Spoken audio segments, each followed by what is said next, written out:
Fine student, post independence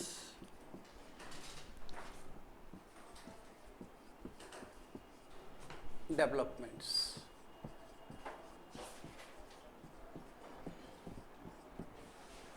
यानी कि आज़ादी के बाद क्या क्या घटना हुआ है, post independence development. It is also part of your UPSC. जहाँ तक सवाल है इसका सिलेबस का स्टूडेंट,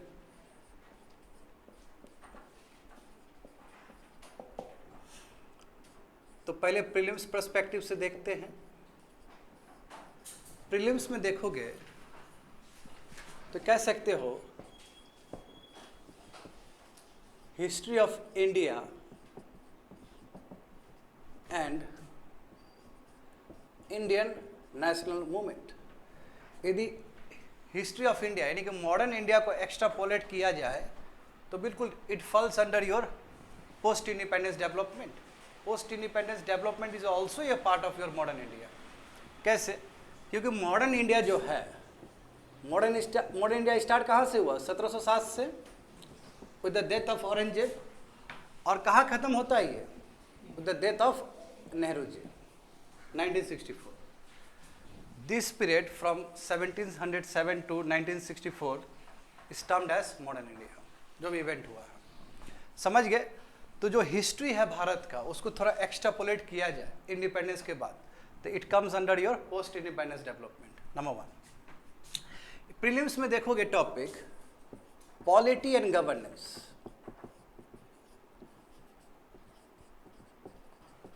पॉलिटी एंड गवर्नेंस ये भी तुम्हारा पोस्ट इंडिपेंडेंस डेवलपमेंट से मैच कर जाएगा, polity and governance. Third one is your economic and social development.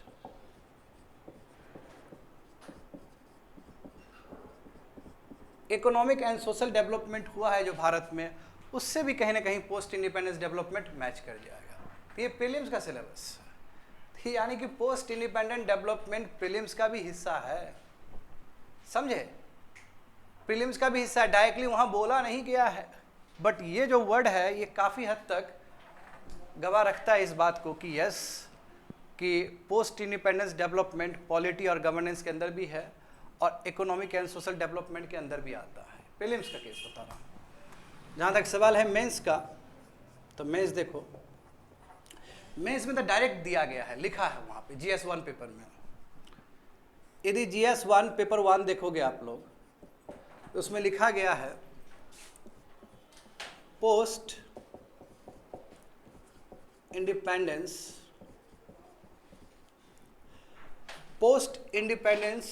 Consolidation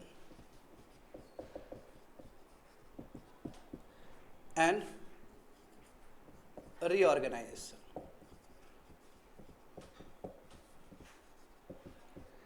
ये जो टॉपिक है ये आपका GS1 पेपर में दिया गया है, post independence consolidation and reorganisation, ये उसका हिस्सा है। समझे? GS पेपर 1 में ही इंडियन सोसाइटी भी है, Indian society and its features. बच्चे लोग लिखते रहोगे, मिटाने में हमको टाइम नहीं लगेगा। Indian society and its features ये भी बिल्कुल यहाँ पे भी फॉलो हो जाता है। GS paper 2 polity and governance. GS paper 2। GS paper 3 economic development. Economic development वही इंडियन इकोनॉमी से संबंधित, Indian economy.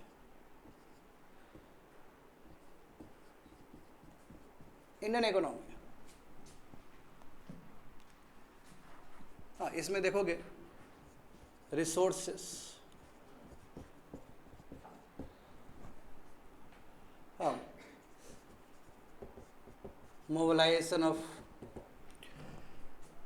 resources, growth, etcetera.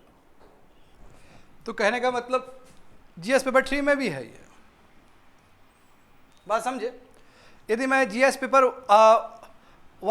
2 का बात करूं तो सोशल इनिशिएटिव में भी आ जाएगा ये। तो कहने का मतलब क्या है कि यूपीएससी सिलेबस में बहुत अच्छे तरीके से पोस्ट इंडिपेंडेंस डेवलपमेंट के बारे में बताया गया है। बात समझे ना, चाहे वो प्रीलिम्स में चाहे मेंस में। इसलिए प्रीलिम्स में भी पूछा जाता है और मेंस में तो 1 से 2 क्वेश्चन तो बनता ही है, यदि मैं डायरेक्टली कहूँ तो।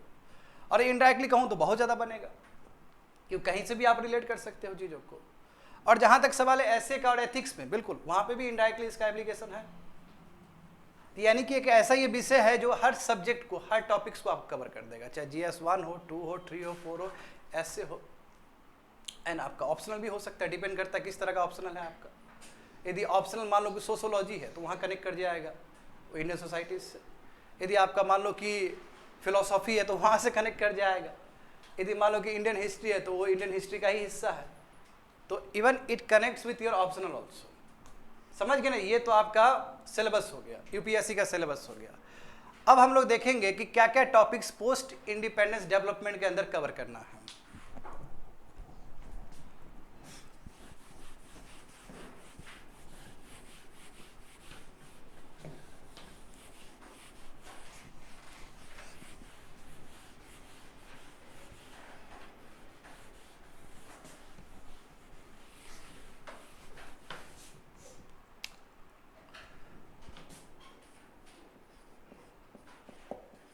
Topics under PID, post independence development. Number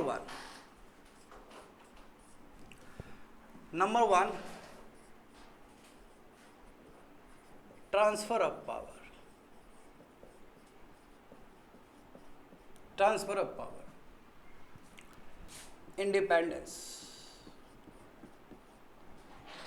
transfer of power, partition and independence।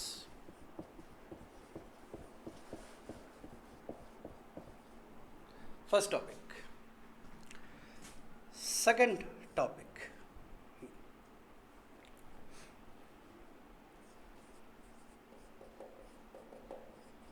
political integration। Political integration. अच्छा, पॉलिटिकल इंटीग्रेशन में क्या क्या हो जाएगा student? Integration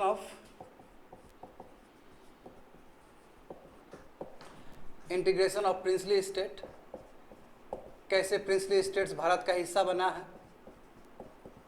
thanks to Sardar Vallabh भाई पटेल एंड मेनन। ठीक है, उसके बाद देखो integration of Kashmir, integration of Kashmir, reorganisation of state, reorganisation of states. जब स्टेट का रीऑर्गेनाइजेशन का बात आएगा तो लैंग्वेज इशू होगा, क्योंकि लैंग्वेज के बेसिस पे ही स्टेट्स बना है। जो पहला जो राज्य जो ऑर्गेनाइज हुआ यानी कि रीऑर्गेनाइज हुआ वो आंध्र प्रदेश, और आंध्र प्रदेश लिंग्विस्टिक बेसिस पे हुआ है। तो लैंग्वेज बहुत बड़ा इशू बन के आया था उस समय, और हम जानते हैं कि लॉट्स ऑफ कमेटी भी बनाया गया था। तो reorganisation of state and language issues, language issues, और redrawing the political map of India. यानी कि भारत का मैप अलग हो गया, पहले जैसा नहीं रहा इंडिया पहले जैसा नहीं रहा। बहुत सारा नॉर्थ ईस्ट स्टेट भी भारत का हिस्सा बन गया। बात समझे, तो पूरी तरीके से भारत का कायाकल्प हुआ है आफ्टर इंडिपेंडेंस। एक जो भारत देखते हो, ये भारत का कल्पना इंडिपेंडेंस के बाद ही हुआ है, ठीक से समझे ना, जो भारत अभी हम लोग लेके चल रहे हैं। तो redrawing the political map of India, ये सब पॉलिटिकल इंटीग्रेशन के अंदर आ जाएगा। समझ गए? चलो लिख लिया स्टूडेंट, वेरी गुड। तो फर्स्ट कवर हो गया ना, चलो सेकंड में यहाँ पे लिख देता हूँ पॉलिटिकल डेवलपमेंट। अच्छा चलो, पॉलिटिकल डेवलपमेंट से पहले देखते हैं डेमोक्रेसी। फर्स्ट इलेक्शन होगा ना भारत में, डेमोक्रेसी एट वर्क। डेमोक्रेसी, तो इसमें टॉपिक क्या क्या आ जाएगा देखो। First general election in India, Bharat में पहला जनरल इलेक्शन होगा 50 और 51 में, समझे। हाँ, independent government, independent governments in India and their challenges. बहुत चैलेंज होगा ना विद्यार्थी लोग। भारत अभी आज़ाद हुआ है, भारत अभी डेमोक्रेसी आया है, अभी नेशन डेमोक्रेटिक कंट्री है भारत। अभी बहुत सारा चैलेंजेस होगा इसके अंदर, समझा। सब चैलेंज को पार करते हुए भारत को आगे ले जाना है। फॉरेन पॉलिसी एक नया चैलेंज होगा, कैसे फॉरेन पॉलिसी को लेकर चलना है ना। तो ये हम लोग देखेंगे डेमोक्रेसी एट वर्क, ठीक है। इसमें आप लिख सकते हो फॉरेन पॉलिसी भी।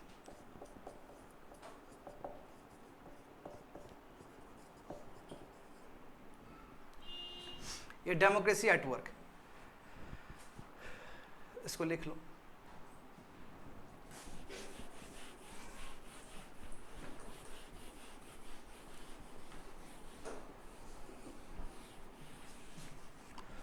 Fourth one, political development, political developments,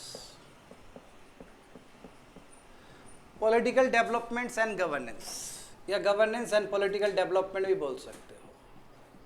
क्या है, अब जिसका सत्ता बनेगा, जो देश को आगे चलाएगा। पहले कौन लेके चले देश को? नेहरू जी, फिर लाल बहादुर शास्त्री, फिर Indira Gandhi. India is Indira, Indira is India, बहुत बड़ा नारा है कि नहीं है? हाँ। फिर इंदिरा गांधी के बाद फिर राजीव गांधी, फिर राजीव गांधी के बाद एक जो पार्टी सिस्टम था खत्म, उसके बाद बारी आएगा मंडल और कमंडल का, यानी कि आइडेंटिटी पॉलिटिक्स। उसके बाद हावी हो जाएंगे रीजनल पार्टी भी, ठीक है, जिसका शेयर नहीं था। राजीव गांधी के खत्म के बाद रीजनल जो पॉलिटिक्स है, जो आइडेंटिटी पॉलिटिक्स है, वो हावी हो जाएगा भारत में, और अभी तक चल रहा है।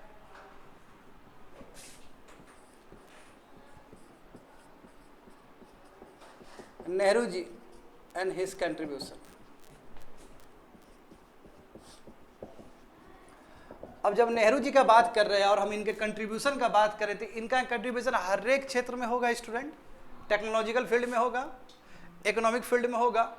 तो भले ही हम लोग टॉपिक अलग अलग लिख रहे हैं, बट बहुत सारा जगह मर्ज कर जाएगा एक दूसरे से। बात समझे ना, Nehru ji and his contributions. उसका देखो,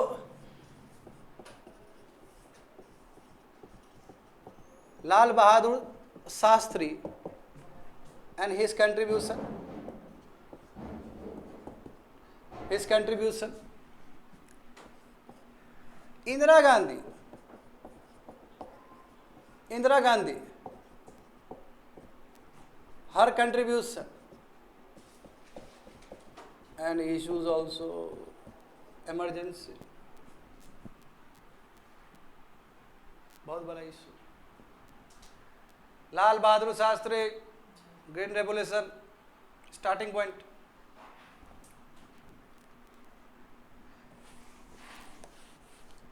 Rajiv Gandhi,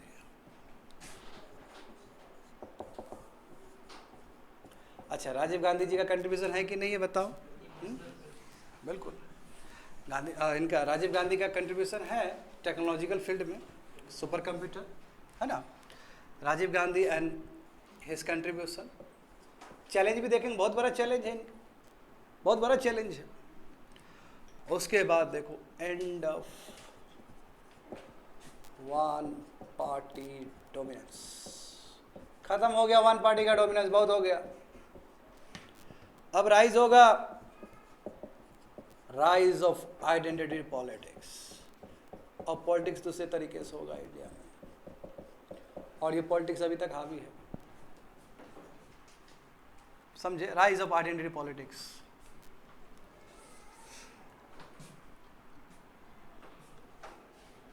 5 number economic development,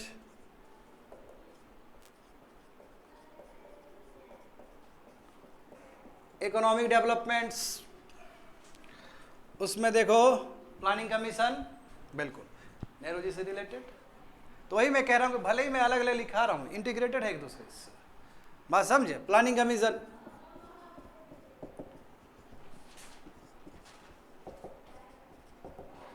जब प्लानिंग कमीशन होगा तो बात होगा 5th ईयर प्लान्स का, पंचवर्षीय योजना। कहाँ से लिए हम लोग पंचवर्षीय योजना? रसा से, यूएसएसआर से उस समय।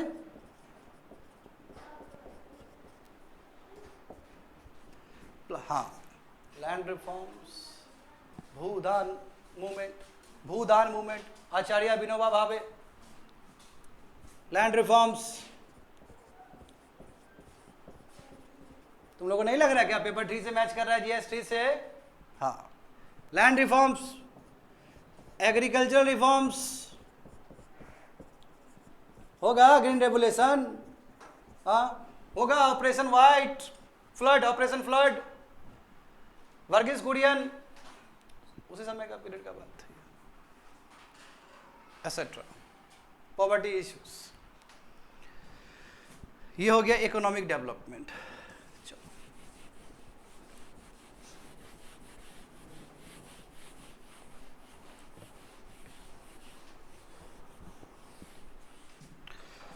सिक्स्थ नंबर लिख दो, अदर डेवलपमेंट। और भी बहुत सारा डेवलपमेंट हुआ है स्टूडेंट लोग, हाँ नहीं हुआ क्या? इंटीग्रेशन ऑफ ट्राइबल्स, अच्छा ट्राइबल्स को लेके नेहरू जी लेके आए थे ना पंचशील, तो इंटीग्रेशन ऑफ ट्राइबल्स,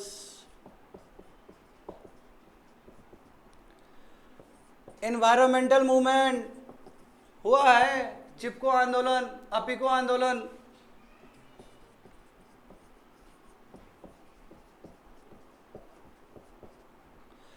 बहुत सारा social movement,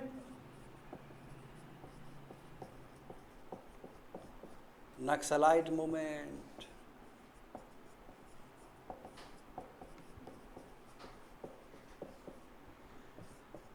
and others movements.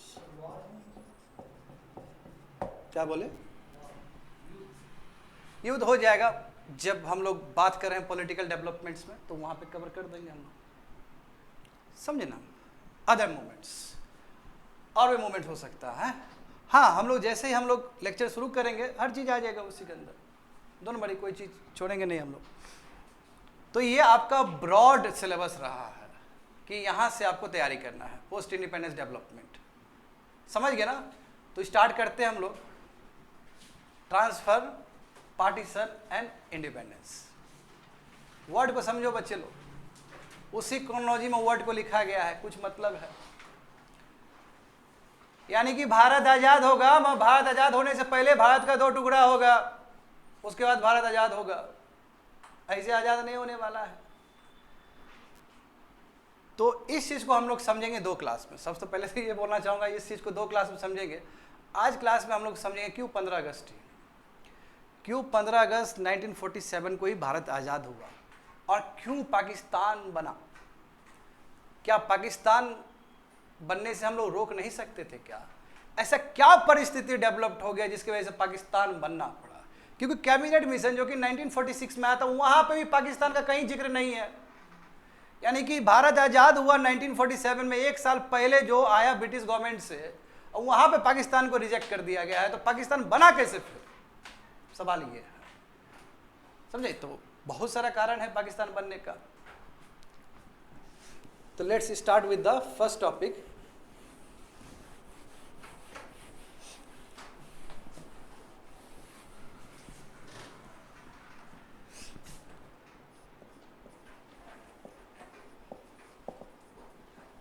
Transfer of power.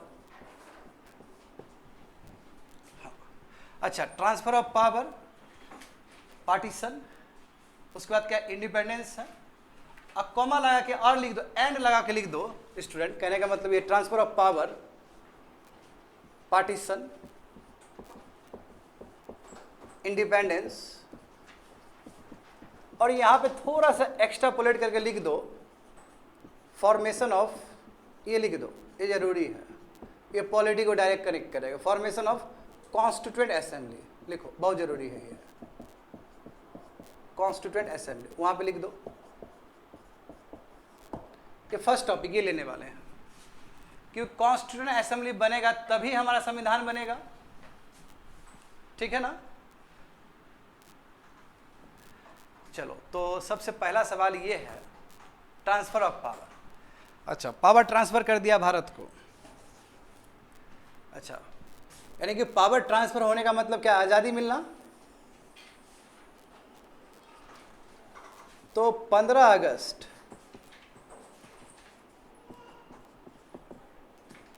1947 ये क्या है, ट्रांसफर ऑफ पावर है। क्या है, ट्रांसफर ऑफ पावर है, या फिर दूसरे तरीके से कहा जाए तो ये इंडिपेंडेंस।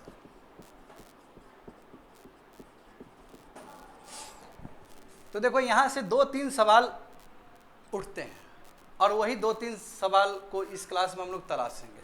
पहला सवाल ये है यहां से कि वाई 15 अगस्त, वाई 15 अगस्त 1947, क्यों 15 अगस्त 1947 ही क्यों, वाई पार्टीशन, पार्टीशन क्यों, वही पार्टीशन का मतलब वही, वाई इंडिया और पाकिस्तान।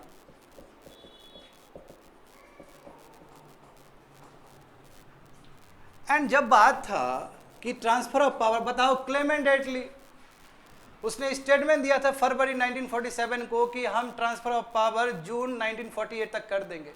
तो क्यों 15 अगस्त को करना पड़ा, क्यों स्पीड अप करना पड़ा। यानी कि जब बोला गया, डेडलाइन टाइम दिया गया था, देखो यहाँ पे लिखो क्लेमेंट एटली, उस समय के जो प्राइम मिनिस्टर थे क्लेमेंट एटली, उनका स्टेटमेंट था कि ट्रांसफर ऑफ पावर कर दिया जाएगा जून 1948 को। तो वाई स्पीडेड, वाई इंडिपेंडेंस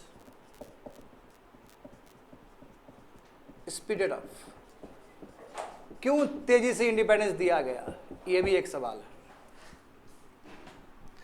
तो यही 3 चीज का हम लोग यहाँ पे आज लेक्चर में तलाश करेंगे।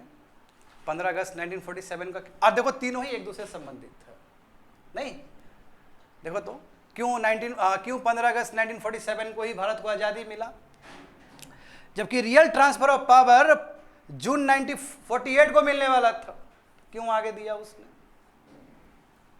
क्यों इंडिपेंडेंस जल्दी दिया गया है। और जब इंडिपेंडेंस दिया है तो ऐसे इंडिपेंडेंस नहीं दिया है जी, ये पूर्ण स्वराज नहीं है। 1929 को पूर्ण स्वराज का रेजुलेशन पास किया गया था लाहौर सेशन में, और वहां कहीं दूर दूर तक कोई पार्टीशन का जिक्र नहीं था। 1947 में जो आज़ादी मिला है वो पार्टीशन के साथ मिला है, इसलिए बहुत अलग है वो पूर्ण स्वराज से अभी का आज़ादी। तो ऐसा क्यों, और तीनों ही जो आंसर है एक दूसरे से संबंधित है। तो सबसे पहले इसको तलाशते हैं, इसको करते हैं, ठीक है। इसको, हाँ 15 अगस्त 1947 ही क्यों, चलो ये लिख लो स्टूडेंट तुम लोग। अच्छा, अब देखो ये भी बात हमें समझ लेना चाहिए स्टूडेंट कि 1940s के बाद बहुत ही तेजी से पॉलिटिकल डेवलपमेंट्स हुआ है भारत में, और जो ब्रिटिशर्स लोग हैं वो बहुत ज़्यादा ही ऑफर दिए हैं 1940s के बाद। कारण क्या है, कारण है कि उस तरह का सिचुएशन क्रिएट होना, सेकेंड वर्ल्ड वॉर में पार्टिसिपेट करना, इंग्लैंड है ना एक्सिस पावर के रूप में, सॉरी एलाइज पावर के रूप में अगेंस्ट एक्सिस पावर। तो इंडियन कॉपरेशन चाहिए, क्योंकि इतना आसान नहीं है कॉलोनी को मेंटेन करके रखना। तो 1940 से लेकर 1947 तक, 40 में बोल रहा हूँ, 40 से लेकर 1947 तक तुमको लगातार ऑफर नजर आएगा। और भारत अब क्या है कि अब ये ऑफर से हम लोग वो नहीं होने वाले हैं, अब डोमिनियन स्टेटस हो गया, वो बहुत पुराना बात है। अभी हमको चाहिए कंप्लीट इंडिपेंडेंस। जैसे एग्जाम्पल देखो, 8 अगस्त 1940 को अगस्त ऑफर दिया गया। क्या दिया गया? अगस्त ऑफर। और अगस्त ऑफर में जो मेन पॉइंट है वो मैं बताता हूँ। क्या है उसमें? क्या था कि चलो तुमको डोमिनियन स्टेटस दिया जाएगा, चलो अच्छी बात है, उसके लिए हम इन प्रिंसिपल अप्रूवल भी दे रहे हैं, लिखित में दे रहे हैं। बट देखो, जब भी ब्रिटिश कुछ देता था तो कुछ ना कुछ ऐसा क्लॉज डाल देगा जिसके वजह से यूनिफिकेशन में, इंडिपेंडेंस में दिक्कत आए। उसने क्या बोला था कि कोई भी संविधान नहीं बन सकता है यदि माइनॉरिटी का कंसेंट ना हो। तो फंसा दिए बात को। और ब्रिटिश को अनुभव हो गया था राउंड टेबल कॉन्फ्रेंस से कि कांग्रेस भले ही बोलते रहे कि हम इंडिया को रिप्रेजेंट करते हैं, मगर जब तक माइनॉरिटी मेरे साथ है कांग्रेस कुछ नहीं उखाड़ सकता है मेरा। हमको बस ग्रेट जेस्चर, हमको गुड जेस्चर चाहिए। किसका? माइनॉरिटी का, डिप्रेस क्लास का, BR अम्बेडकर का, तेज बहादुर सप्रू का, मुस्लिम लीग का। इसको पता था। इसलिए 1940 में 8 अगस्त 1940 को अगस्त ऑफर हम ठुकरा दिए और इंडियन नेशनल कांग्रेस ने इंडिविजुअल सत्याग्रह शुरू कर दिया। और उसमें जो पहला जो शख्सियत थे जिन्होंने इंडिविजुअल सत्याग्रह किया था वो कौन थे? आचार्य विनोबा भावे। और उसके बाद जवाहरलाल नेहरू, और तीसरा जो थे वो ब्रह्मदत्त थे। ठीक है, ये हुआ। फिर 1942 में अब अगस्त ऑफर खत्म हुआ, फिर आया क्रिप्स मिशन। 42 का टाइम है, इंग्लैंड का स्थिति बहुत खराब हो चुका है वर्ल्ड वार में। 1939 में वर्ल्ड वार छिड़ गया, सेकेंड वर्ल्ड वार। स्थिति बहुत खराब है इंग्लैंड का, वहाँ पे तंत्र बदल गया, विंस्टन चर्चिल आ गया वहाँ पे। चर्चिल ही है ना जिसने बचाया है सेकेंड वर्ल्ड वार में इंग्लैंड को, वहाँ के prime minister Churchill conservative party से आते थे। अब देखो चर्चिल ने क्या किया, बोला कि छोड़ो यार, प्रेशर, यूएस प्रेशर देना शुरू कर दिया कि जाओ ना, जितना कॉलोनी है वहाँ पे रिकॉन्सिलेशन करो, उसका अभी सपोर्ट चाहिए। तो नाम के लिए भेजा गया क्रिप्स मिशन में। हाँ, उसमें स्टफर्ड क्रिप्स थे उसके मेंबर, यहाँ पे आया। और एटीट्यूड ठीक नहीं था इन लोग का, बात करने का तरीका कि लेना है तो लो और नहीं लेना है तो मत लो, कोई मतलब नहीं है हमको। हम नहीं लिए उस चीज़ को, इसलिए नहीं लिए कि वहाँ पे भी एक जो पॉइंट था वो हमारे विरोध में था। जैसे उसमें भी ये लिखा गया था कि जो ऑल इंडिया फेडरेशन बनेगा, जो एक कंट्री बनेगा, उसमें कभी भी कोई भी बाद में निकल सकता है। जब आप निकलने का बात करोगे तो फिर कंट्री एक कैसे हो सकता है? तो मुस्लिम लीग ने, कांग्रेस ने, गांधी जी ने सब रिजेक्ट कर दिए। और रिजेक्ट करने के बाद क्या हुआ? Quit India movement. उसके रिटेलिएशन में क्विट इंडिया मूवमेंट ऑर्गेनाइज किया गया। और क्विट इंडिया मूवमेंट जानते हो, बहुत खतरनाक मूवमेंट है वो। ठीक है, बहुत मारधार होगा उसमें। उसमें गांधी जी के द्वारा नारा भी दिया जाएगा, डू और डाई। तो है वो थोड़ा बड़ा मूवमेंट है। हालांकि 1 साल तक ही एक्टिव रहा, कुछ ही महीना तक एक्टिव रहा, समझे ना, वो कुछ ही वक्त तक एक्टिव रहा। मगर उसमें बहुत सारे पैरेलल गवर्नमेंट फॉर्म हुए थे उस समय, समझे ना। तो कम से हाँ 17 गवर्नमेंट फॉर्म हुआ, और भी बहुत सारे रीजनल एरिया में गवर्नमेंट फॉर्म हुए थे। हाँ, ऑफिशियली 1944 तक चला ये मूवमेंट, क्विट इंडिया मूवमेंट। जैसे गांधी जी को रिलीज कर दिया गया जेल से, क्विट इंडिया मूवमेंट ड्रॉप्ड हो गया। बात समझे? अब ये हो गया, मैं बता रहा हूँ, मैं लिखाऊंगा सब चीज़, पहले कहानी सुनते चले जाओ। तो 1940 हो गया, 1940 अगस्त ऑफर, 1942 क्रिप्स मिशन, ठीक है, और उसके बाद ये सब चीज़। हाँ, अब देखो उस समय जब 1940s का मैं बात कर रहा हूँ, तो उस समय जो गवर्नर जनरल थे, जो वॉइस रॉय थे, वो लिलिंथ गो थे। लिलिंथ गो 1937 से लेकर 44 तक उनका टेन्योर रहा है। तो लिलिंथ गो रूल कर रहे थे, और उनका एटीट्यूड भी बहुत अलग था। ठीक है, उसका 44 में स्टूडेंट 44 में आए हैं तुम्हारे लॉर्ड वेबल। और लॉर्ड वेबल जो है 1944 से लेकर 47 तक कंट्री में रहे हैं, फरवरी तक, क्योंकि फरवरी के बाद फिर लॉर्ड माउंटबेटन आ जाएंगे। समझते रहो, सुनते रहो। अब क्या हुआ देखो, अब आया, ठीक है, अब इंडिया चल रहा है अपना क्विट इंडिया मूवमेंट। यहाँ पे बहुत कुछ डेवलपमेंट हुआ बीच में। वेबल प्लान आया, ठीक है, वो भी सक्सेसफुल नहीं हुआ। उसके बाद किसी तरह कांग्रेस और मुस्लिम लीग एक साथ आए, इसके लिए बहुत प्रयास किया गया। सी राजागोपालाचारी फार्मूला, है ना, गांधी जी जिन्ना टॉक्स, और उसके बाद देसाई लियाकत पैक्ट, तीनों फेल कर गया। ठीक है ना। उसके बाद लगा ब्रिटिश को कि भाई ये लोग नहीं सुधरेगा, ये लोग कभी दोनों साथ नहीं आ सकते, जाओ कैबिनेट मिशन लगा देते हैं। और उसी बीच देखो कैबिनेट मिशन, स्टूडेंट बढ़िया सुनना है, कैबिनेट मिशन वेरी इंपॉर्टेंट, क्योंकि कैबिनेट मिशन के हिसाब से ही कॉन्स्टिट्यूएंट असेंबली बैठेगा हमारा, समझे। कैबिनेट मिशन के हिसाब से ही कॉन्स्टिट्यूएंट असेंबली बनाया जाएगा, चाहे इंडिया का चाहे पाकिस्तान का, करेक्ट। बस सवाल ये है कि इतना ब्रिटिश कैसे इतना तेजी से कर रहा है, इतना तेजी से कैसे? ब्रिटिश को तो हम मांग रहे थे, देखो शुरुआत का देखो 1905 में देखे हुए थे, जब अभी मांग रहे थे 10 साल बाद मिल रहा था रिफॉर्म्स। यहाँ बहुत तेजी से, क्योंकि सभी आदमी को याद होना चाहिए 18 फरवरी 1947 को नेवल म्यूटिनी हुआ था। नेवल म्यूटिनी जब आर्मी ने विद्रोह कर दिया था, नेवल पावर ने विद्रोह कर दिया था, अगला दिन 18 फरवरी 1946 को हुआ है। अगला दिन इंग्लैंड में कैबिनेट मिशन बनाया गया और फरवरी में 19 फरवरी में बनाया गया और फिर मार्च में भारत में भेजा गया ये चीज़। और उसमें यह था कि भाई तुम इंटरिम गवर्नमेंट पहले बना लो, और इंटरिम गवर्नमेंट के लिए वेबल प्लान दे चुका था। इलेक्शन होगा, जनरल इलेक्शन होगा, उसमें जीतो, कांग्रेस जीता है।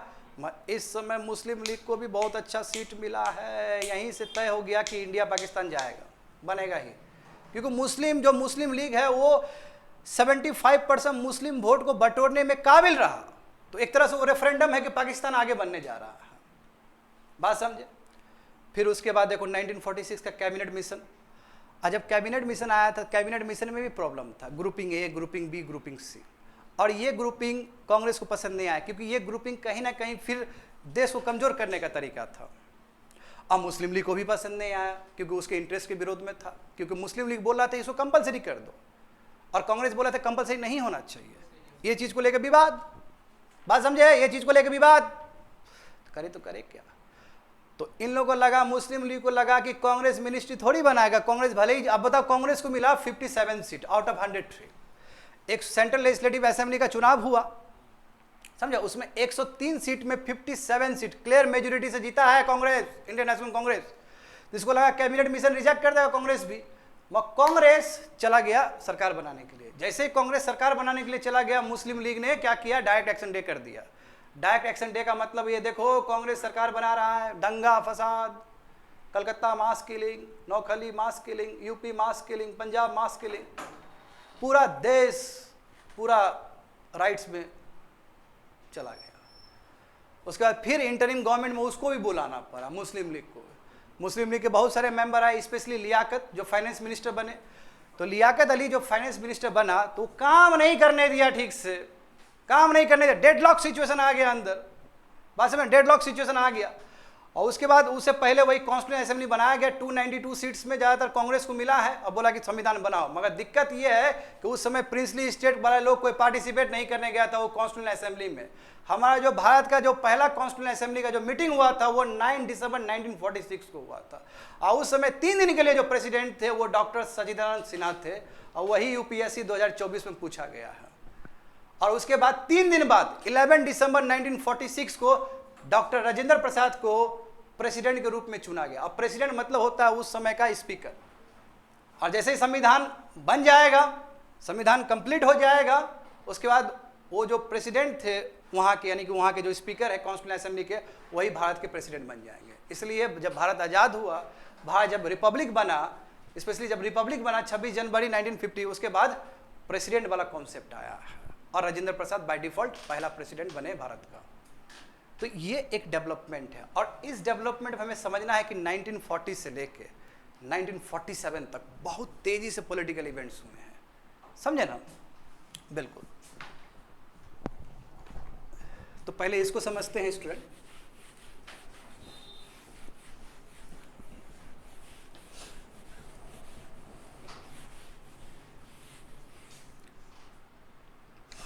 यहां पे लिखोगे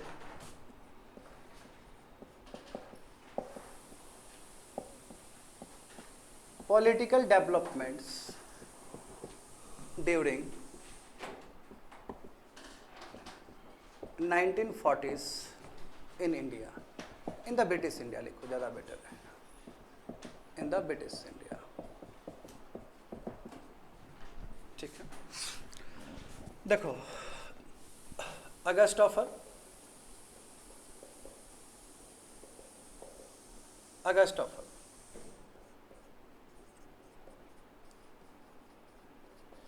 8 अगस्त 1940। हाँ, रिटेलिएशन में देखो, रिटेलिएशन क्या था, इसके अगेंस्ट में क्या हम लोग किए हैं, इंडिविजुअल सत्याग्रह, इंडिविजुअल सत्याग्रह।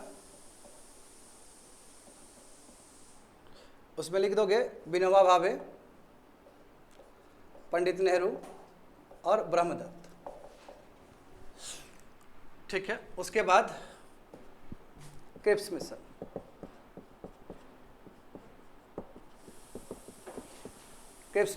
क्रिप्स मिशन कब? मार्च अप्रैल 1942। इसके रिटेलिएशन में क्या हुआ है? Quit India movement. Quit India movement जानते हो, इसका डेट बहुत ही हिस्टोरिकल डेट है, 8 अगस्त 1942 को, डू और डाई के साथ, समझे? हाँ, उसके बाद देखोगे, हाँ, उसके बाद फिर कैबिनेट मिशन,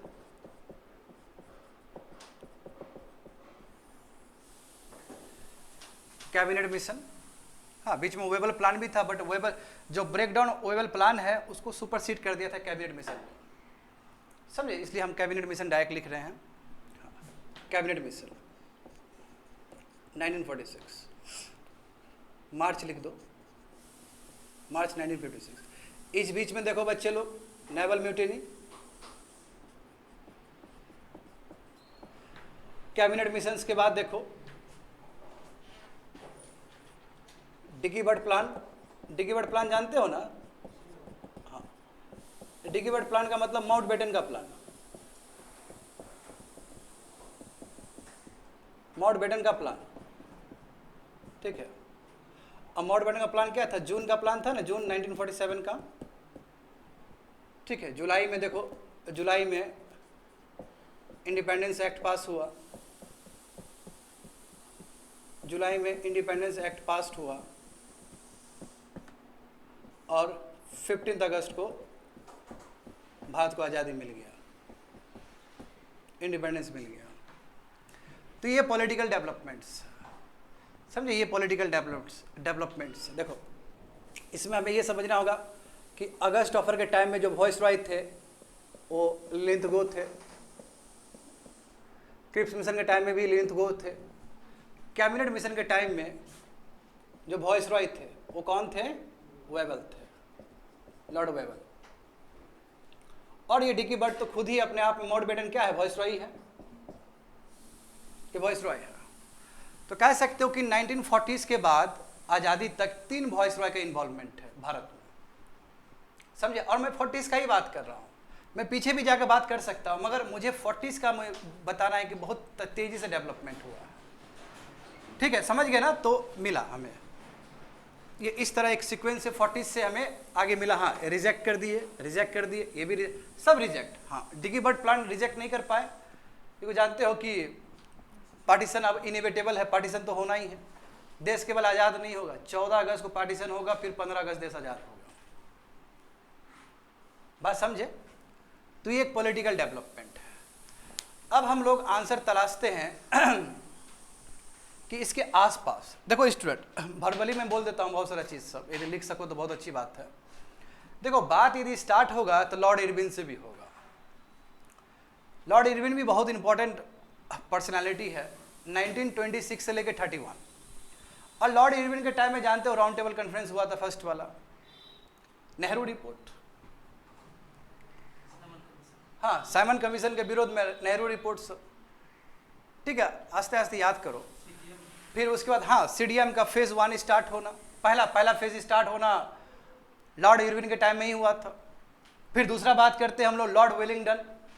लॉर्ड वेलिंगटन तुम्हारा जानते हो 31 से लेकर 36 तक, और उसके टाइम में फिर CDM 2 लॉन्च होना, राउंड टेबल 2 और 3 कंक्लूड होना, है ना, पूना पैक्ट होना।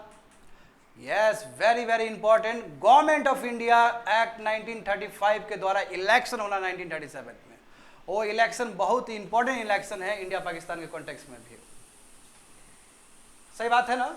और उसके बाद तो जारी रहे हो कि 1937 से लेके 44 तक लिलिंथगो, 1944 से लेके 47 तक लॉर्ड वेबल, और 47 कह सकते हो मार्च से लेके अगस्त तक वॉइस रॉय कौन? माउंटबेटन। और उसके बाद वॉइस रॉय वाला कॉन्सेप्ट खत्म, गवर्नर जनरल वाला कॉन्सेप्ट आ गया। और हम जानते हैं कि अगस्त 1947 से लेके जून 1948 तक माउंटबेटन ही भारत के गवर्नर जनरल रहे हैं। जब लॉर्ड माउंटबेटन ने अपना पद छोड़ा जून 1948 को, उसके बाद सी राजागोपालाचारी भारत के फर्स्ट गवर्नर रहे हैं, इंडियन गवर्नर रहे हैं। और जब वो कब तक रहे, जब तक संविधान लागू ना हो जाए 24 जनवरी 1950 तक। और जैसे ही संविधान लागू हो गया उसके बाद राजेंद्र प्रसाद आए, वो कैरी किए। तो ये तुम्हारा पॉलिटिकल डेवलपमेंट्स समझे। तो देखते हैं स्टूडेंट 15 अगस्त देखो,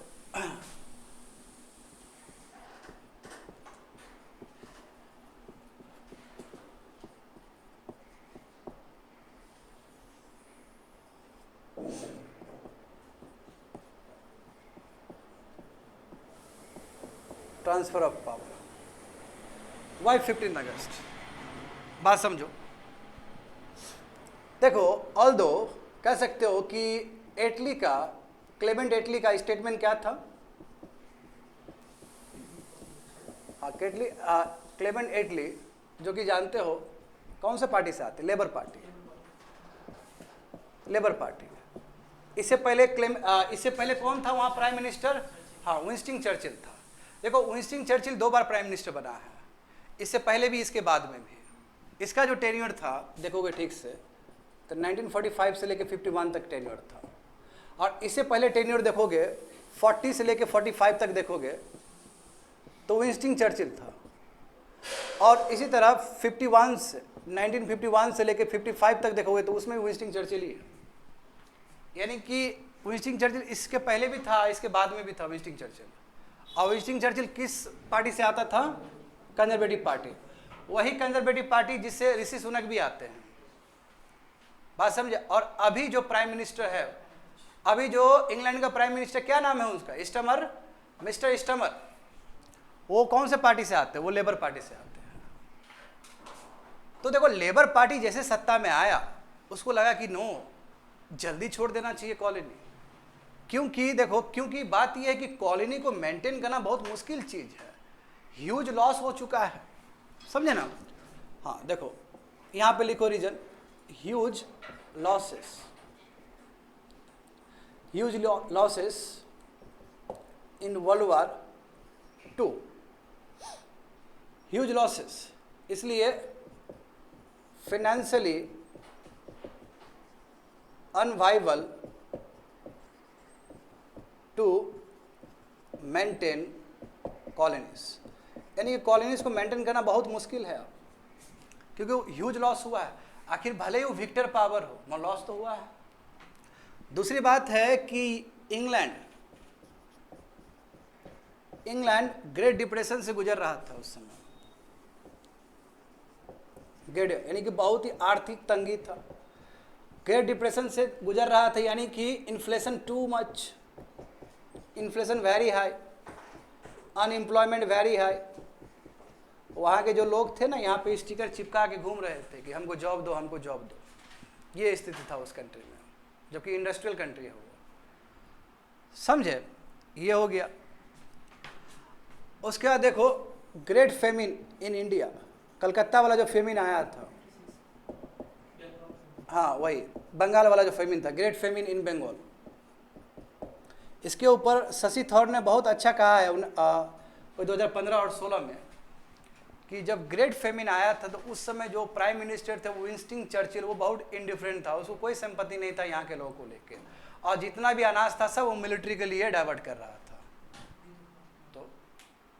तो स्थिति बहुत खराब है, ग्रेट फेमिन है, वहाँ पे लोग मर रहे हैं, तो कहीं ना कहीं जिम्मेदारी तो आपको लेना पड़ेगा ना। हाँ, तो huge losses in second world war, financially unviable है कि आप कॉलोनी को मेंटेन करना बहुत मुश्किल है। इंग्लैंड ग्रेट डिप्रेशन से गुजर रहा है, इन्फ्लेशन है वहाँ पे, आर्थिक तंगी है, बेरोजगारी है, इन्फ्लेशन है, ग्रेट फेमिन है बंगाल में। और देखो 15 अगस्त 1947 इसलिए भी क्योंकि ये जो डेट है 15 अगस्त,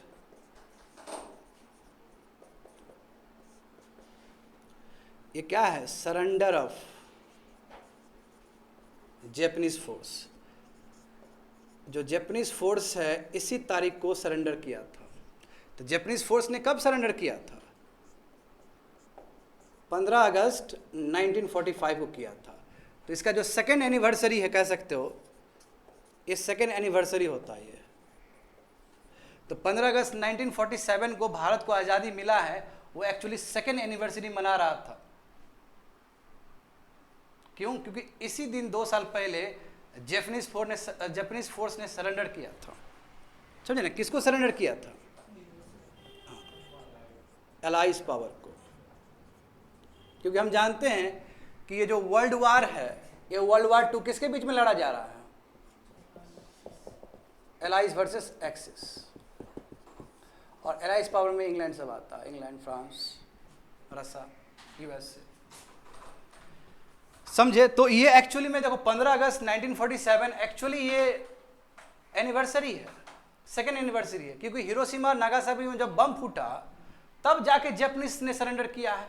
ऐसे सेकेंड वर्ल्ड वार तो 1944 में खत्म हो गया, 1939 में स्टार्ट हुआ और पूरी तरीके से 1944 में खत्म हो गया। बट एक ही कंट्री था जो अभी भी सरेंडर करने के लिए तैयार नहीं था, जापान है वो। जापान में 2 बम फोड़ा गया, दिमाग ठंडा हुआ और 15 अगस्त 1945 को जापान ने सरेंडर कर दिया कि ठीक है हम हार गए, आ जाओ संविधान बना लो तुम लोग। बात समझे? पैसिफिस्ट कॉन्स्टिट्यूशन यहीं से बना है, समझे? तो कहने का मतलब ये है कि ये जो ब्रिटिश है 15 अगस्त को इसलिए भी चुना है कि टू शोड इंपेरियल प्राइड, अपना इंपेरियल प्राइड दिखाने के लिए भी। देखो ये दिन हमारे लिए कितना महत्वपूर्ण है, हम जापान को सरेंडर करवा दिए थे और इसी दिन हम अच्छा काम कर रहे हैं कि हम भारत को आज़ादी दे रहे हैं। समझ गए ना? हाँ, तो ये सब रीजन्स है जिसके वजह से हम लोग कह सकते हैं कि। और दूसरी बात देखो, बिल्कुल बिल्कुल नेवल म्यूटिनी, इसको कैसे छोड़ सकते हो तुम लोग? नेवल म्यूटिनी, जो नेवल म्यूटिनी 18 फरवरी 1946 को ही हुआ, इससे ब्रिटिश के अंदर एक डर पैदा हो गया कि अब इंडियंस लोग मानने वाले नहीं हैं, अब ये लोग लेके रहेंगे। भले ही देखो शॉर्ट लिव था क्विट इंडिया मूवमेंट, मैं ये नहीं कहता हूँ कि बहुत लंबा गया वो, उसका इम्पैक्ट जो देखोगे तो उसी साल तक ही था, 1942 तक ही था। वो अगस्त में स्टार्ट हुआ, वो 1-2 महीना ही रहा, वो बहुत ज़्यादा वायलेंट था। इससे पहले जितने भी मूवमेंट हुए हैं भारत में, चाहे एनसीएम हुआ हो, चाहे सीडीएम हुआ हो, चाहे रोलट सत्याग्रह हुआ हो, चाहे बंगाल का स्वदेशी मूवमेंट हुआ हो, जो भी हुआ है, इस लेवल पे वायलेंट तो नहीं था। तो अब ब्रिटिश को भी पता चल गया कि नो, ये लोग मानने वाले नहीं हैं, जितना जल्दी हो सकता उतना जल्दी दे दो। वही because of the naval mutiny and also your quit India movement, दोनों ने ही काम किया है स्टूडेंट। क्विट इंडिया मूवमेंट, ये दोनों मूवमेंट ने कहीं ना कहीं ब्रिटिश को एक क्लियर मैसेज दिया कि जल्दी ट्रांसफर ऑफ पावर करो। और दूसरी बात स्टूडेंट ये है कि जो एक हिडन एजेंडा कह सकते हो तुम लोग, कि ब्रिटिश ना बचना चाहता था, कि उसको पता था कि भारत यदि आज़ाद होगा, पार्टीशन होगा, तो यहाँ पे बहुत दंगा होगा, इसलिए जल्दी पावर ट्रांसफर कर दो और भागते हैं यहाँ से, क्योंकि दंगा बहुत तगड़ा होने वाला है इस कंट्री में, समझे ना? तो एक बैड इमेज, ब्रिटिश को बैड इमेज ना हो, इसलिए भी जल्दी ट्रांसफर किया गया है। ठीक है, देखो bad image, to prevent from bad image, यानी कि कम्युनल राइट्स का बैड इमेज उस पर ना लगे, इस चीज़ से बचने के लिए भी ब्रिटिश ने छोड़ दिया, जल्दी वो छोड़ के चला गया। समझ गए ना? तो ये तो समझ गए कि 15 अगस्त को ही क्यों मिला 1947, क्यों ट्रांसफ़र हुआ है। और पहला क्वेश्चन ये हो गया ना जी। सेकंड क्वेश्चन क्या करना है, देखो जरा, देखो एजेंडा 3 था ना आज का, देखो तो सेकंड एजेंडा क्या है, देखो हाँ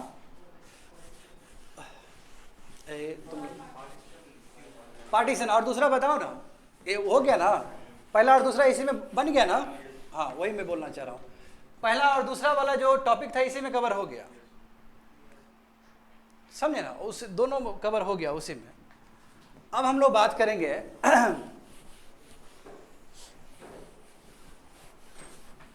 कि वाई पार्टीशन, पार्टीशन क्यों। इसको ब्रॉडली समझते हैं, देखो सवाल ये है, why was India partition.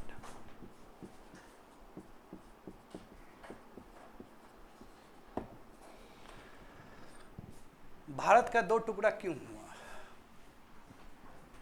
Reason, legacy issue, number 1। Number 2, British divide and rule policy. 3, failure of Congress and adamant aspiration of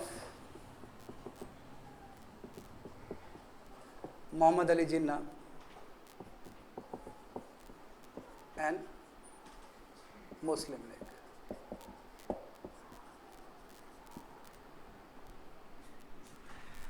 कह सकते हो कि ये 4 जो प्रमुख रीजन है जिसकी वजह से इंडिया पार्टीशन हुआ है। ठीक है, इंडिया पार्टीशन हुआ। तो लेगेसी इशू क्या है? देखो, वही सोशो रिलीजियस रिफॉर्म मूवमेंट। एक तबका, यदि सोसाइटी का एक वर्ग बहुत आगे बढ़ जाए और एक वर्ग बहुत पीछे हो जाए तो जाहिर सी बात है खाई क्रिएट होगा, इंडिफरेंस क्रिएट होगा, और बाद में बहुत ही ज़्यादा टेंशन देगा आपको, बाद में बहुत बड़ा रिफ्ट क्रिएट होगा उससे। ठीक है, समझ गए स्टूडेंट? वही सोशल लेगेसी इशू है सब। इसको लिख लो तेजी से।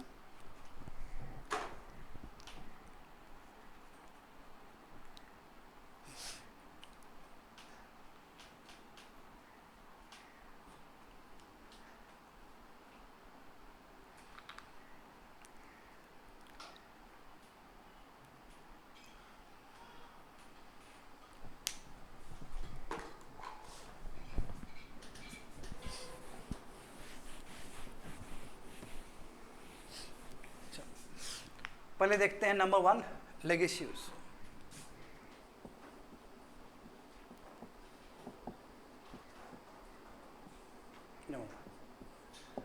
देखो स्टूडेंट, क्या हुआ in the middle of 19th century, यानी कि मिडल ऑफ 19th सेंचुरी यानी कि 1850s का मैं बात कर रहा हूँ। हिंदू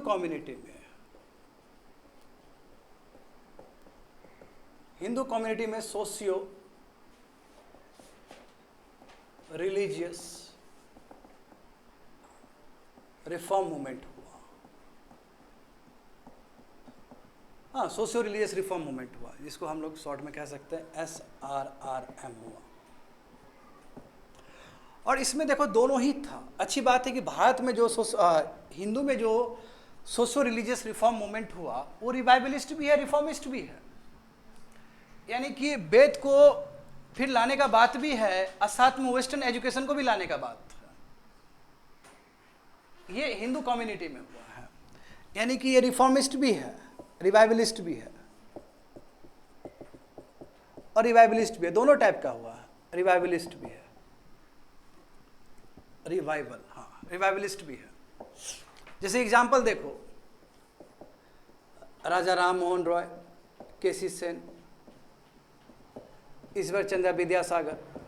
तो इसके वजह से जो सोसाइटी, हिंदू जो कम्युनिटी है वो प्रोग्रेसिव हो गया, वो फॉरवर्ड लुकिंग हो गया। फॉरवर्ड लुकिंग है वो, रिग्रेसिव नहीं है। और ये बहुत तेजी से वेस्टर्न एजुकेशन को स्वीकार कर लेगा, वेस्टर्न एजुकेशन को स्वीकार कर लेगा, मॉडर्न कॉन्सेप्ट को स्वीकार कर लेगा। जब वेस्टर्न एजुकेशन को स्वीकार कर लेगा तो उसको जॉब मिलेगा, ये जॉब में पार्टिसिपेट करेगा। जब ये जॉब में पार्टिसिपेट करेगा तो ये बहुत तबका आगे निकल जाएगा। हाँ, जॉब में, गवर्नमेंट जॉब में पार्टिसिपेशन शुरू हो जाएगा इसका। Thanks to all our reformers. But वहीं देखो मुस्लिम कम्युनिटी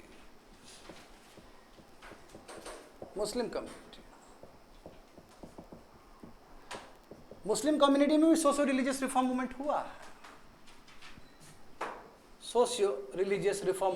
है, बट उसके बावजूद देखो सोशो रिलीजियस मूवमेंट किस टाइप का, वहाबी मूवमेंट हुआ है, अहमदिया मूवमेंट हुआ है।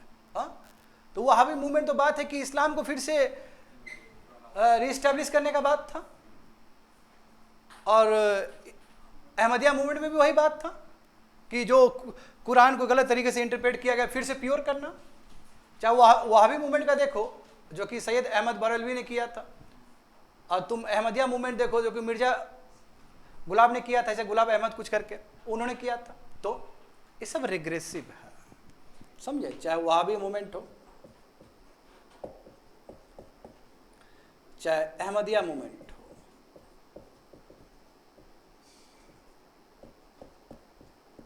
क्योंकि इसका बात है रिस्टोरेशन ऑफ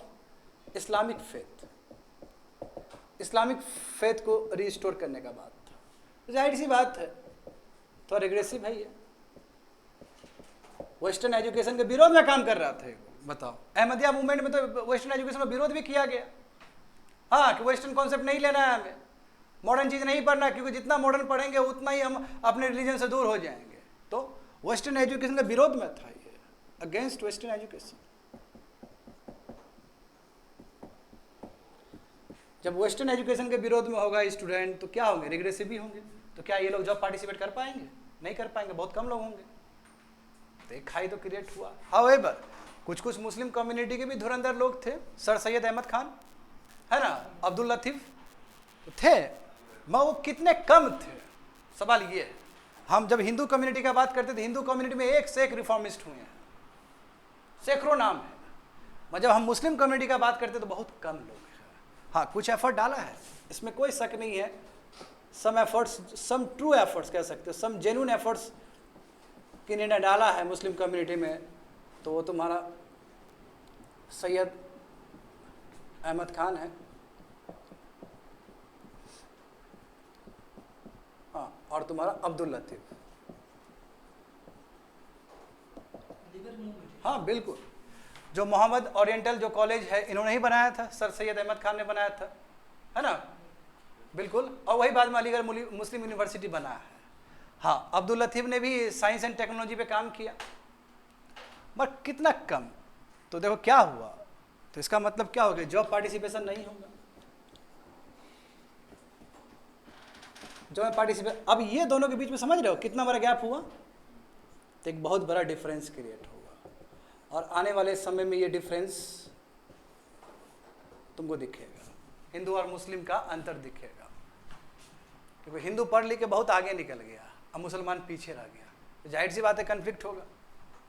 एक तबका बहुत पढ़ के आगे निकल जाए, एक तबका बहुत प्रोग्रेसिव हो जाए, और उसी समाज में एक तबका बहुत पीछे रह जाए, तो कन्फ्लिक्ट तो होगा ही होगा।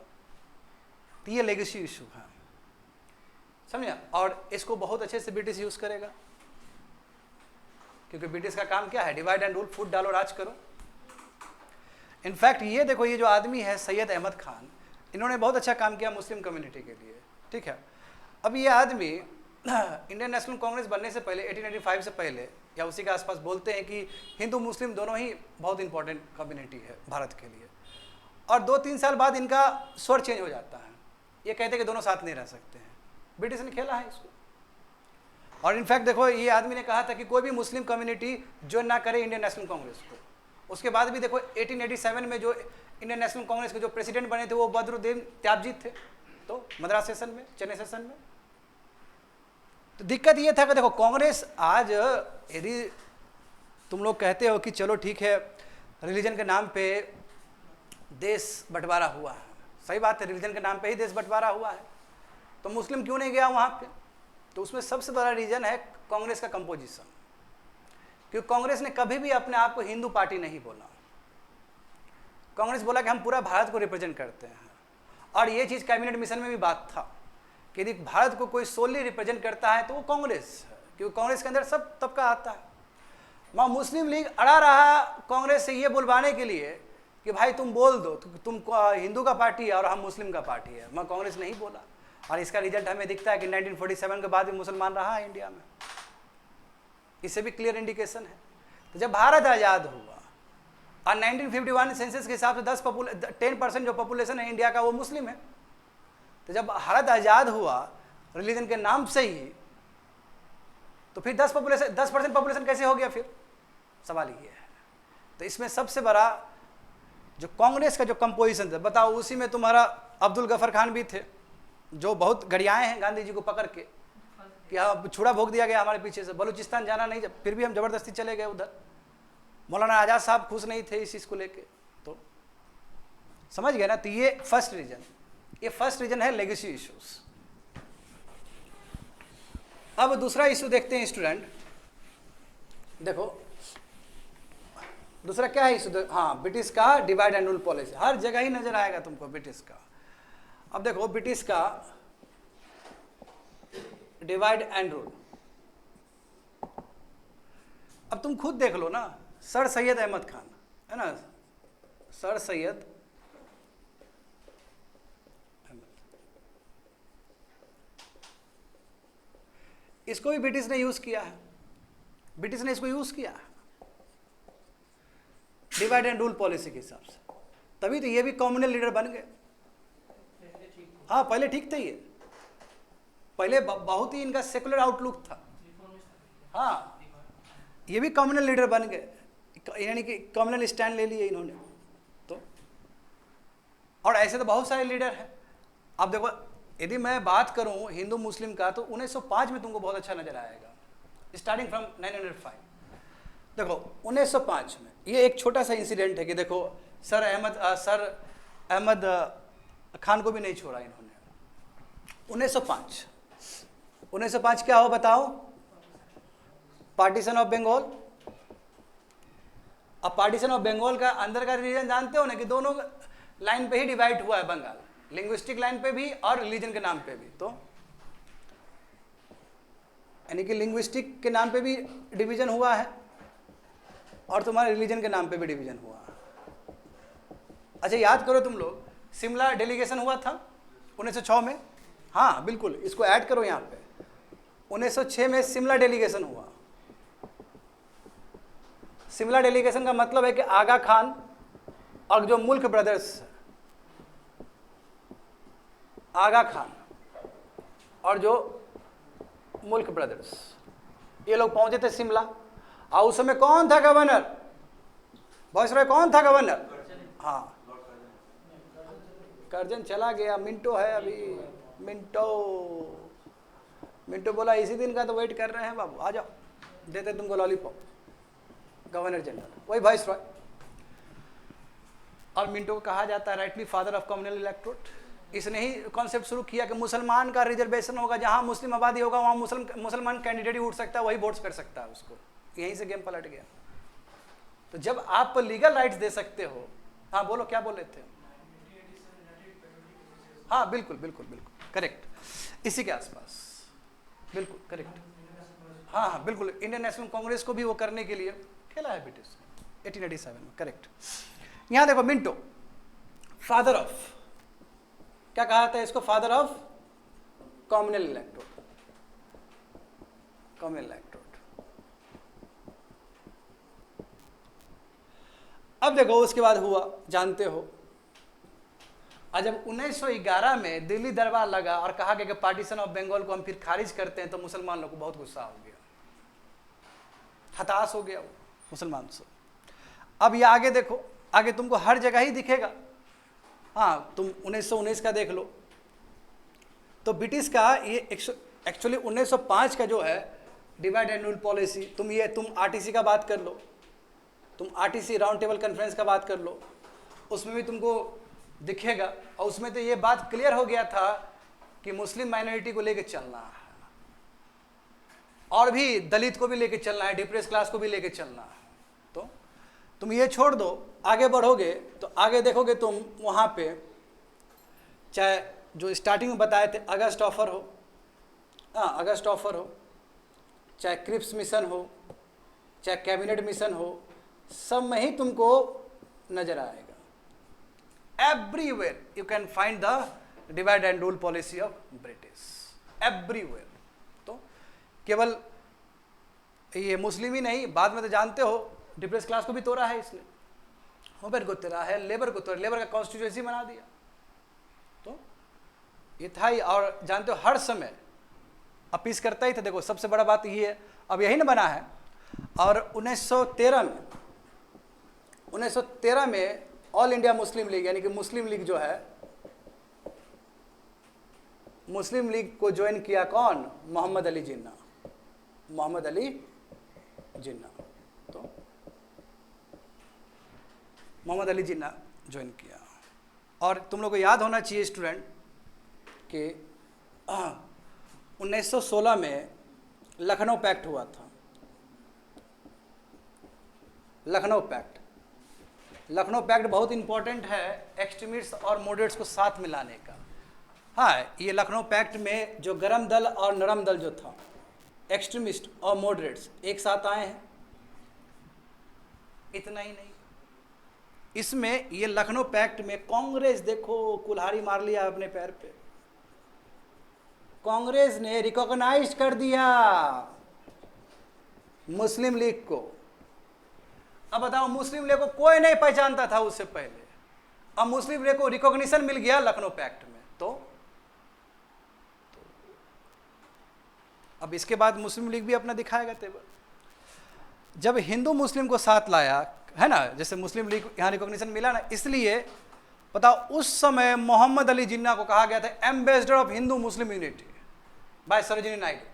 सरोजिनी नायडू ने इसी पैक्ट में कहा था कि ये जो मोहम्मद अली जिन्ना है वो क्या है, हिंदू मुस्लिम का एम्बेसडर है, यूनिटी का एम्बेसडर है।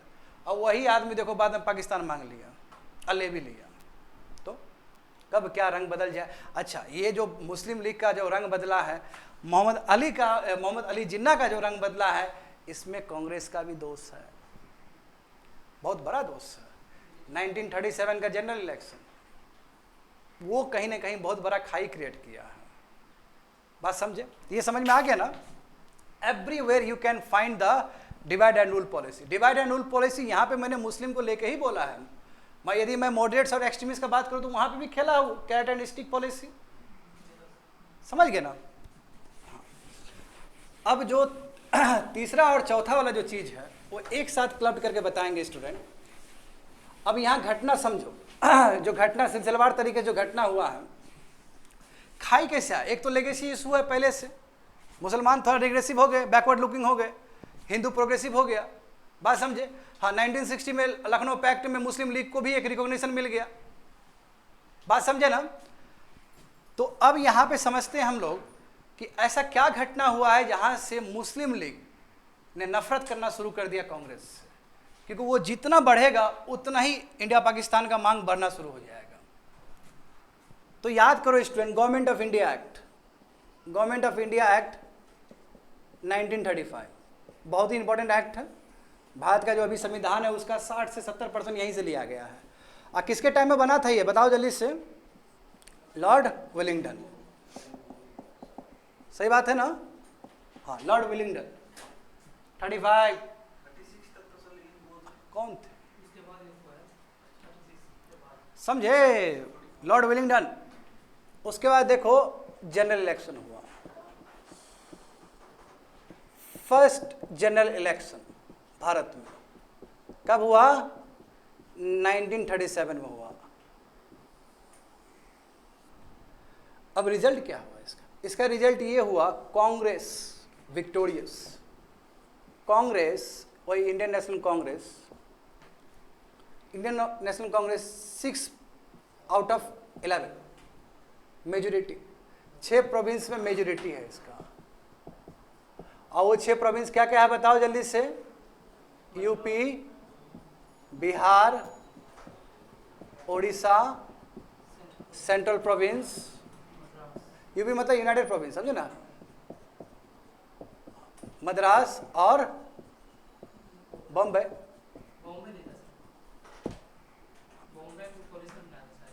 सब नहीं बॉम्बे था यहाँ पे, समझो। और 2 जो कॉलिशन बनाया, अरे पढ़ के आए हैं स्टूडेंट, देखो, दो जो कोलिशन का जो सरकार बनाया है,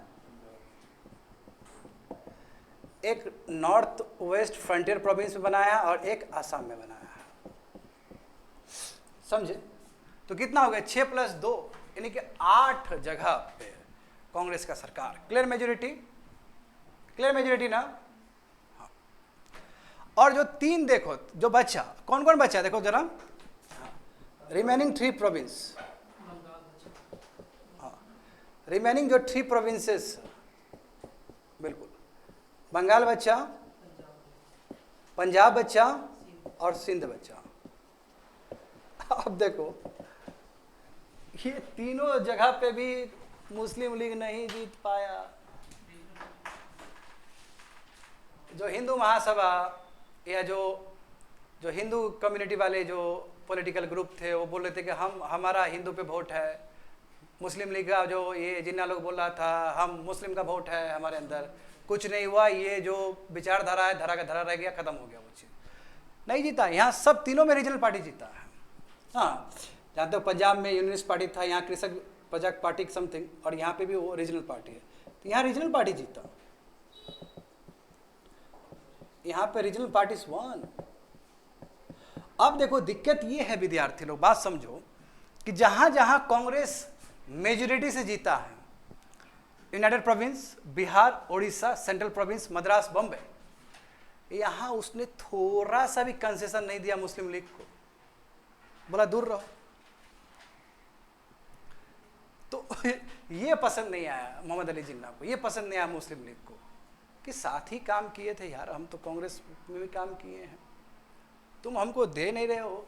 अब इन लोगों को लग रहा था, देखो मुस्लिम लीग को क्या लग रहा था, चलो ठीक है इलेक्शन लड़ रहे हैं, कोई बात नहीं, अच्छी बात है, सरकार की तरफ से ऑफर है, लड़ेंगे जीतेंगे, और कोई बात नहीं, कांग्रेस जीते अच्छी बात है, मुस्लिम लीग जीते अच्छी बात है, कोई एक दूसरे को लेके वो नहीं थे, अटैकिंग नहीं था।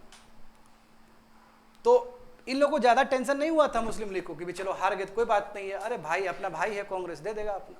मगर कांग्रेस ने रिजेक्ट कर दिया पूरी तरीके से कि पावर शेयरिंग नहीं होगा, गुस्सा। हाँ, इनफैक्ट यूपी में यूनाइटेड प्रोविंस में बहुत ज़्यादा ही ड्रामा हो गया था, घुस नहीं दिया, क्योंकि यूपी में जानते हो कि मुसलमान का अच्छा खासा रहेगा, तो यानी कि नो कंसेशन, यहाँ लिख दो, नो कंसेशन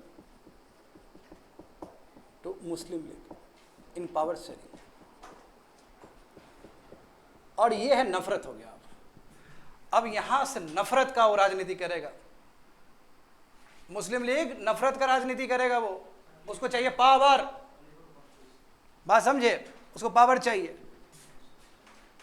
अब देखो विद्यार्थी क्या हुआ, चालाकी देखो, इसने मुस्लिम लीग ने ना एक रिपोर्ट तैयार किया, इसको बोलते हैं पीरपुर रिपोर्ट। कोई पीरपुर कमेटी बना, पीरपुर एक प्रोविंशियल स्टेट का राजा का नाम था, पीरपुर रिपोर्ट बना, और ये पीरपुर रिपोर्ट में ना कांग्रेस के अगेंस्ट बहुत ज़्यादा आरोप लगा दिया कि कांग्रेस क्या है, कांग्रेस मुस्लिम एस्पिरेशन के अगेंस्ट है, कांग्रेस क्या है, मुस्लिम एस्पिरेशन के अगेंस्ट है, कांग्रेस क्या है, हिंदी को ज़्यादा प्रेफर करता है, उर्दू को प्रेफर नहीं करता है, समझे। कांग्रेस क्या है, मुस्लिम रिप्रेजेंटेशन का प्रॉपर मुस्लिम रिप्रेजेंटेशन नहीं देना चाहता है, प्रॉपर मुस्लिम रिप्रेजेंटेशन नहीं देना चाहता है कांग्रेस, इस तरह। और कांग्रेस बहुत ज़्यादा एट्रोसिटी कर रहा है मुस्लिम के ऊपर, बहुत ज़्यादा एट्रोसिटीज कर रहा है मुस्लिम्स के ऊपर। अब ये छप गया पीरपुर रिपोर्ट में और पूरा फैला दिया गया, ये जानबूझ के फैलाया गया ताकि मुस्लिम लोग के अंदर यूनिटी आए और वो मुस्लिम लीग के प्रति समर्पण हो उसके अंदर। कब हुआ पीरपुर रिपोर्ट? 1938। उसके बाद देखो बच्चे लोग, सेकेंड वर्ल्ड वॉर का ब्रेकडाउन होना। सेकेंड वर्ल्ड वॉर कब ब्रेकडाउन हुआ? 1939। और उसमें 1939 तो ब्रिटिश इंडिया ने क्या किया, ब्रिटिश इंडिया ने कहा कि इंडिया सपोर्ट करेगा सेकेंड वर्ल्ड वॉर, बिना इंडियन से पूछे।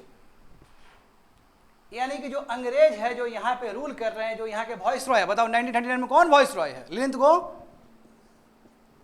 हाँ ललित गो, ललित गो, ललित गो जो वॉइस रॉय है इंडिया का 1937 से लेकर 1944 तक,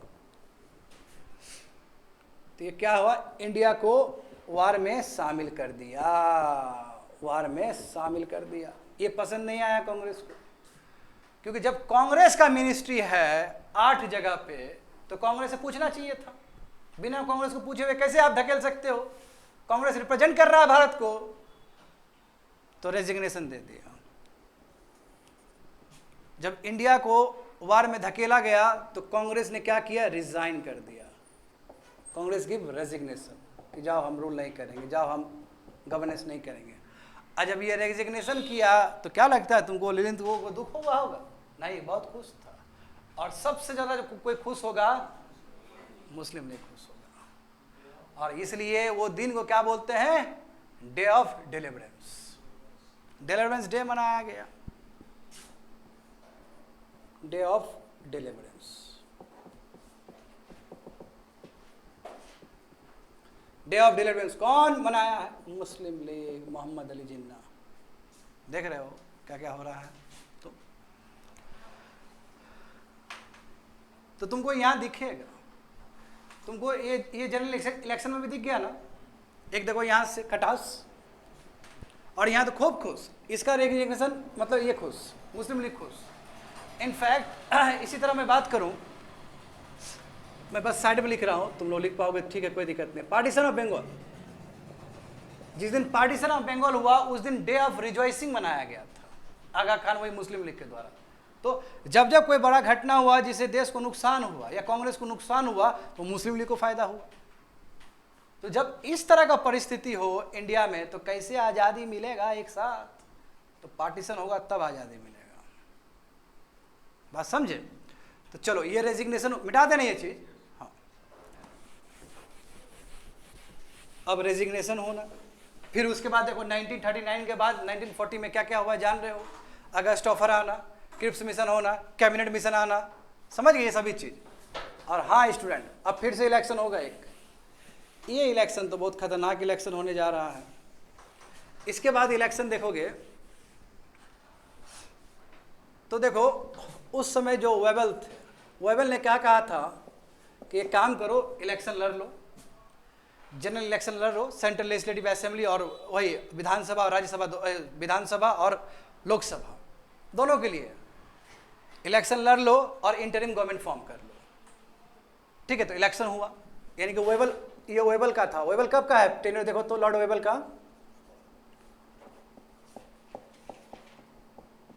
हाँ लॉर्ड वेबल। तो जनरल इलेक्शन हुआ भारत में, फिर से जनरल इलेक्शन हुआ, समझो। हाँ, दिसंबर 1945 टू 46, जनवरी 46, यहाँ दिसंबर लिख दो, यहाँ जनवरी लिख दो। ठीक है, अब जनरल इलेक्शन हुआ, क्या चीज़ का जनरल इलेक्शन हुआ? वही सेंट्रल लेजिस्लेटिव असेंबली का, सेंट्रल लेजिस्लेटिव असेंबली का भी हुआ और प्लस प्रोविंशियल लेजिस्लेटिव असेंबली का भी हुआ। अब ये भी देखो, ये भी चौंकाने वाला है, इसमें भी कांग्रेस ही ने मात दिया है। इसमें जो कांग्रेस, इसमें भी कांग्रेस जीता है। इसमें यदि कांग्रेस कहोगे तो 57 आउट ऑफ 102 या 103 है, ऐसे कुछ। हाँ 102 या 103 होगा, ठीक है, तुम देख क्रॉस चेक कर लेना बाद में। एनीवे, मैं क्लियर मेजोरिटी है, हाफ से ज़्यादा है ना, समझा। इनफैक्ट लेबर सीट देखो, पहले लेबर सीट भी होता था ऑर्गेनाइज। हाँ, तुम लोग के मन में ये जरूर सवाल होना चाहिए स्टूडेंट, क्या ये गवर्नमेंट ऑफ इंडिया एक्ट 1935 के हिसाब से हुआ था? नो। देखो सुनो सुनो सुनो, यहाँ पे समझो। जब इलेक्शन लड़ने का बात था तो 1935 का गवर्नमेंट ऑफ इंडिया एक्ट के हिसाब से 1937 में इलेक्शन हुआ, तो 45 का भी जो इलेक्शन होना चाहिए था वो गवर्नमेंट ऑफ इंडिया एक्ट 1935 के हिसाब से होना चाहिए था। मैं 1935 का जो इलेक्शन है उसमें ऑल इंडिया फेडरेशन का बात है। मैं यहाँ पे प्रिंसली स्टेट इलेक्शन ही नहीं लड़ेगा इसमें। जब प्रिंसली स्टेट इलेक्शन नहीं लड़ेगा तो गवर्नमेंट ऑफ इंडिया एक्ट 1935 लागू नहीं होगा। तो ये जो इलेक्शन हुआ था बच्चे लोग, ये हुआ था तुम्हारा टर्म्स ऑफ, हाँ गवर्नमेंट ऑफ इंडिया एक्ट 1919, 1919 का जो एक्ट था, जहाँ पे लेबर सीट था, जहाँ पे मुस्लिम का भी सीट था अलग से, जहाँ पे और भी तुम्हारा सिख के लिए भी दिया गया था, एंग्लो इंडियंस के लिए दिया गया था, इसमें याद है? हाँ, मोंटागू चेम्सफोर्ड, समझ गए? हाँ, इतना ही नहीं, चलो ये तो हो गया, क्लियर हो गया। इसमें पूछोगे कि मुस्लिम लीग, देखो 1937 में मुस्लिम लीग का फजीयत हुआ है, कुछ नहीं, वो अपना जो बोला है बंगाल सिंध वहाँ पे भी नहीं जीत पाया वो लोग। मैं मुस्लिम लीग यहाँ पे 30 सीट जीता है, हाँ, और जितने भी रिजर्व सीट, हाँ रिजर्व ही सीट जीता है वो, यानी कि 75% स्ट्राइक रेट के साथ जीता है। एक तय हो गया कि मुसलमान लोग सपोर्ट कर रहा है, इसमें वो पॉसिबल हो गया। मतलब ये कन्विंस कर दिया कि देखो, क्योंकि ये जो इलेक्शन उतरा था ये 1945 का एक तरह से रेफरेंडम था पाकिस्तान के लिए, यानी कि 1946 का जो ये जनरल इलेक्शन है एक रेफरेंडम है स्टूडेंट, यानी तुम पाकिस्तान चाहते हो तो मुस्लिम लीग को वोट दो, रेफरेंडम फॉर पाकिस्तान, 30 सीट जीता है। हाँ, यदि मैं बात करूं प्रोविंशियल लेवल पे, चलो ये तो हो गया तुम्हारा उसका मेन सेंट्रल, वही लोकसभा चुनाव कह सकते हो। प्रोविंशियल लेजिस्लेटिव का बात करोगे, असेंबली का बात करोगे, तो इसमें भी कांग्रेस ही बाजी मारा है, बहुत सीट जीता है कांग्रेस, 800 प्लस सीट जीता है, समझे ना, आउट ऑफ 1200 प्लस में। और इसमें बहुत जगह सरकार बनाया है कांग्रेस ने। देखो कांग्रेस ने इस बार सरकार जो बनाया, कहाँ का बनाया, जो पहले बनाया था उस सब जगह पे बनाएगा वो, यूनाइटेड प्रोविंस पे बनाएगा, बिहार पे बनाएगा, उड़ीसा पे बनाएगा, बॉम्बे में भी बनाएगा, समझे, बॉम्बे में भी बनाया, मद्रास में भी बनाया फिर से, ठीक है, बिहार में भी बनाया इस बार। कितना हुआ, 1 2 3 4 5 6, समझे। और क्या बचा, देखो उस समय 1937 में कहाँ और बनाया था, हाँ हाँ, पंजाब में इसने कॉलिशन का सरकार बना लिया, पंजाब में जाके, क्योंकि मुस्लिम लीग से वो बना नहीं, तो ये इसे बन गया, क्या बोले, हाँ सीपी, हाँ सेंट्रल प्रोविंस। तो कहोगे तो कांग्रेस तो प्रोविंशियल लेजिस्लेटिव असेंबली में ज़्यादा जीता है, यानी कि यहाँ से लोग जो चुन के जाएंगे विधान, उसके लिए कॉन्स्टिट्यूएंट असेंबली के लिए ज़्यादा जाएंगे यहाँ से, तो 292 सीट्स में जो होगा कॉन्स्टिट्यूएंट असेंबली में ज़्यादातर यहीं से जाएंगे लोग सब। मुस्लिम लीग, देखो मुस्लिम लीग जीता है इस बार, बंगाल जीत लिया, बंगाल जीत लिया मुस्लिम लीग, समझे, और सिंध,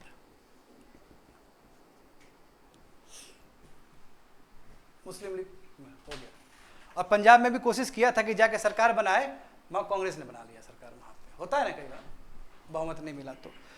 एक बात तो क्लियर हो गया, अब पंजाब, बंगाल कहाँ का है, ईस्ट पाकिस्तान, और सिंध कहाँ है, वहाँ का है, तो रहेगा ये। अच्छा ये लिख लो, नॉर्थ वेस्ट फ्रंटियर प्रोविंस, ये भी होगा इसका। एनीवे इंपॉर्टेंट चीज़ ये है कि जीता है, और जहाँ पे मुस्लिम आबादी है, तो यानी कि बात समझो, बंगाल का जो शेयर क्रॉपर्स सब है, बंगाल का जो गरीब मुसलमान सब है, जो फार्मर्स है, उसने मुस्लिम लीग को वोट दिया, और जो पंजाब का सिंध वाला जो एरिया जो है, वहाँ पे जो रिच मर्चेंट क्लास थे, उन्होंने वोट दिया मुस्लिम लीग को। तो उसके बाद फिर रेफरेंडम हुआ, जानते हो बहुत सारा जगह पर रेफरेंडम हुआ। यहाँ पे जब प्रोविंशियल असेंबली बैठेगा तो यहाँ बोलेगा किसके साथ ज्वाइन करना है, स्ट्रिक्टली पाकिस्तान के साथ ज्वाइन कर लेगा ये सब। और भी बहुत सारा जगह पर रेफरेंडम होगा, जैसे सेलहट में जब रेफरेंडम हुआ तो वो ईस्ट पाकिस्तान के साथ ज्वाइन कर लिया, बात समझे ये चीज़। अब देखो ये जब हुआ, यानी कि एक बात तो क्लियर हो गया कि मुस्लिम लीग, अब पहले ऐसा नहीं है, मुस्लिम लीग पावर में आ चुका है, भले ही उसको रिजर्व सीट ही मिला हो, मिला है, पर 1937 का जो इलेक्शन का रिजल्ट था उसके कंपेयर में ज़्यादा तगड़ा है ये। हाँ कांग्रेस अभी भी पावरफुल है, इसमें कोई सेकंड थॉट नहीं है। अब देखो क्या हुआ स्टूडेंट, ये चलो ठीक है, उसके बाद कैबिनेट मिशन आया, क्योंकि लॉर्ड वेबल ने यही बोला था कि भाई पहले तुम इलेक्शन लड़ लो, तुम लोग इलेक्शन लड़ लो, जीत लो, उसके बाद कैबिनेट मिशन आएगा, उस हिसाब से कॉन्स्टिट्यूएंट असेंबली बनेगा। तो फिर कॉन्स्टिट्यूएंट असेंबली का बात होगा यहाँ पे, यानी कैबिनेट मिशन आएगा।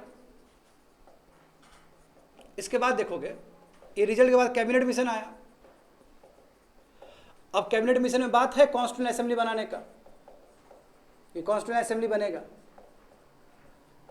अब इसमें देखो 292 सीट्स था टोटल, 290 सीट अलॉटेड सीट्स, और उसमें से लगभग 200 है ना, लगभग 202 या 205 लगभग कांग्रेस को मिल गया।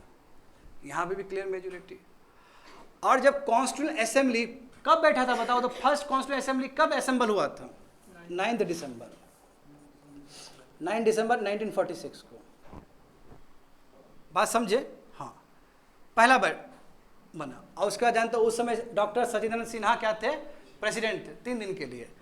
फिर 11 दिसंबर 1946 को डॉक्टर राजेंद्र प्रसाद प्रेसिडेंट बने। ये कॉन्स्टिट्यूएंट असेंबली का ये हुआ। अब देखो बच्चे लोग, कैबिनेट मिशन आया, कॉन्स्टिट्यूएंट असेंबली बनाने का बात किया, देखो कौन जीता है, देखो यहाँ पे तो जो लॉर्ड वेबल है किसको बुलाएगा इंटरिम गवर्नमेंट बनाने के लिए? जब तक भारत को आज़ादी ना मिल जाए तब तक तात्कालीन जो गवर्नमेंट होगा कौन बनाएगा? कांग्रेस बनाएगा। तो यहाँ पे हो गया ना, ये लिख लिया सभी चीज़। बोर्ड छोटा है, बहुत सारा चीज़ बोलना है, तो ये सब क्रोनोलॉजी ऑर्डर में लिखते चलोगे तुम लोग, समझे?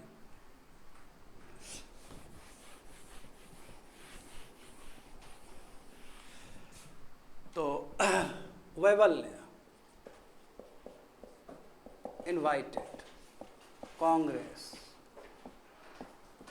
to form interim government under the leadership of Jawaharlal Nehru. कि चलो अंतरिम सरकार बनाओ, तुम इंटरिम गवर्नमेंट बनाओ जब तक तुमको आज़ादी ना मिल जाए, समझे? इंटरिम गवर्नमेंट बनाने, वही अंडर जवाहरलाल नेहरू, अंडर नेहरू जी। अब देखो तो जिन्ना ने सोचा था कि भाई कैबिनेट मिशन तो रिजेक्ट किया है कांग्रेस ने, तो इंटरिम गवर्नमेंट तो बनाएगा नहीं, ये मत चला गया बनाने। पुरजोर विरोध होगा, Muslim League opposed and called for direct action. अब भारत में कत्लेआम होगा, समझे? भारत में कत्लेआम होगा, बहुत सारे निर्दोष लोग मारे जाएंगे, कलकत्ता का मास किलिंग होगा, समझे? बहुत सारे लोग मारे जाएंगे। डायरेक्ट एक्शन डे इतना भयानक होगा कि वेबल को आना पड़ेगा बीच में और बोलना पड़ेगा कांग्रेस से कि भाई ले लो जल्दी से इसको भी, इंटरिम गवर्नमेंट में ले लो, भले ये जीता नहीं जीता उससे कोई मतलब नहीं, ले लो इसको। डर, दहशत, और इसको भी डर है कि पावर ट्रांसफ़र करने वाले हैं, अब ये सब हो गया, हमारे ऊपर आरोप लगेगा, समझे? मास किलिंग है ये, मास किलिंग। कलकत्ता शुरू हुआ, नौखाली है ना, नौखाली जान तो बांग्लादेश में है, वहाँ गया, बिहार, यूपी, पंजाब, हर तरफ ये दंगा फसाद फैला है, राइट्स बहुत ज़्यादा हुए। तो मुस्लिम लीग को भी इंडक्ट करना पड़ा, किसमें? इंटरिम गवर्नमेंट में, इसको इंडक्ट करना पड़ा। मैं जानते हो मुस्लिम लीग का ये जो लियाकत अली है, हाँ लियाकत अली, उसने कहीं ना कहीं डेड लॉक कर दिया था, काम ही नहीं करने दे रहा था। कोई बात नहीं है, काम नहीं करने दिया, कोई बात नहीं। ये घटना कब का है स्टूडेंट? ये घटना कब का है बताओ? 1946 का, हाँ दिसंबर 1946 के आसपास हो रहा है। उसके बाद क्लेमेंट एटली आ गए ना बोलने के लिए, बिल्कुल। अब जो पढ़े हो वही चीज़ यहाँ पे आ जाएगा। जब देखें कि ये चलने नहीं दे रहा है इंटरिम गवर्नमेंट, तो उसके बाद जो क्लेमेंट एटली है वो लेके आ गए अपना प्रपोजल कि ट्रांसफ़र ऑफ पावर हो जाएगा बाय जून 1948 को। मगर जानते हो कि उससे पहले ही आज़ादी हो गया। माउंटबेटन को भेजा गया मार्च 1947 को, और वो 1947 अगस्त तक रहे, ठीक है। इन्होंने देखो माउंटबेटन ने बाउंड्री कमीशन बनाया, वही डिगी बर्ड प्लान के हिसाब से, वही माउंटबेटन प्लान के हिसाब से बाउंड्री कमीशन का भी बात था। कौन बैठे यहाँ पे? Justice Radcliffe. और ये जो जस्टिस था, कुछ आइडिया नहीं था भारत के बारे में, कभी भारत जिंदगी में आया ही नहीं था। No idea of India, no prior idea of India, India के बारे में जानता ही नहीं था इस आदमी के बारे में। खासियत ये है, नो स्पेशलाइज्ड नॉलेज, इसको कुछ नॉलेज ही नहीं था, ये पहले कभी ज़िंदगी में किया ही नहीं था इस तरह काम। नो एक्सपर्ट, यानी कि इसके अंदर कोई एक्सपर्ट नहीं था। नो एक्सपर्ट अंडर हिम, इसके अंदर कोई एक्सपर्ट ही नहीं था। और ये बुर्बा को दिया गया था 6 वीक के अंदर तुम डिमार्केट कर दो। 6 वीक का इसको दिया गया था। क्या करेगा ये? आंख बंद करके लाइन खींच दिया, लोग मरे। यदि ये साइंटिफिक तरीके से होता था शायद इतना डेथ नहीं होता, शायद इतना मासाकार नहीं होता। तो जस्टिस रेडक्लिफ, और ये भी तुम्हारा डिकी बर्ड प्लान के हिसाब से ही था, माउंटबेटन प्लान के हिसाब से ही था, और कैबिनेट मिशन के हिसाब से कॉन्स्टिट्यूशन असेंबली बैठेगा। बात समझे ना, बाउंड्री कमीशन। और उसका जानते हो कि फाइनली भारत है ना, अच्छा इंडिया पाकिस्तान, ये ईस्ट पाकिस्तान, वेस्ट पाकिस्तान, और यहाँ पे ईस्ट पाकिस्तान, सही बात है ना, यानी अभी का बांग्लादेश। और यहाँ पे देखो, यहाँ क्या था कि पार्टीशन पहले हो गया, उसके बाद पावर ट्रांसफ़र किया गया। यहाँ पे ऐसा नहीं हुआ, पहले पावर ट्रांसफ़र किया गया, उसके बाद पार्टीशन हुआ है। तो यहाँ पे बहुत ही अलग सिचुएशन था यहाँ पे। और इनफैक्ट उस समय के जो पंजाब के जो गवर्नर थे, उन्होंने कहा था वेबल को कि नहीं, आप मिलिट्री मत हटाइए यहाँ से, आप यदि मिलिट्री हटा दीजिएगा तो बहुत बड़ा दंगा फसाद हो जाएगा, मिलिट्री रखिए। माउंटबेटन ने क्या किया, वो मिलिट्री को यूरोपियन सेटलमेंट के लिए लगा दिया ताकि उन लोगों को संरक्षण मिल सके। मिलिट्री हटा दोगे और उसके बाद पावर ऑफ ट्रांसफर होगा, और उसके बाद पता चला कि वो पंजाब भी पार्टीशन हो गया, तो क्या स्थिति होगा, क्या मंजर होगा वहाँ पे? बहुत ही भयानक स्थिति हुआ था पंजाब में। तो एक सबसे बड़ा कह सकते हो गलत जो रणनीति था वो माउंटबेटन का भी था कि उसने क्या किया, मिलिट्री हटा दिया। यदि मिलिट्री नहीं हटता तो शायद इतना जो त्रासदी हुआ है उतना त्रासदी नहीं होता। समझ गया ना? और समझ गया, और आज़ादी मिल गया, पार्टीशन हुआ तो फिर आज़ादी मिला। समझ गए? That's it for today's class complete.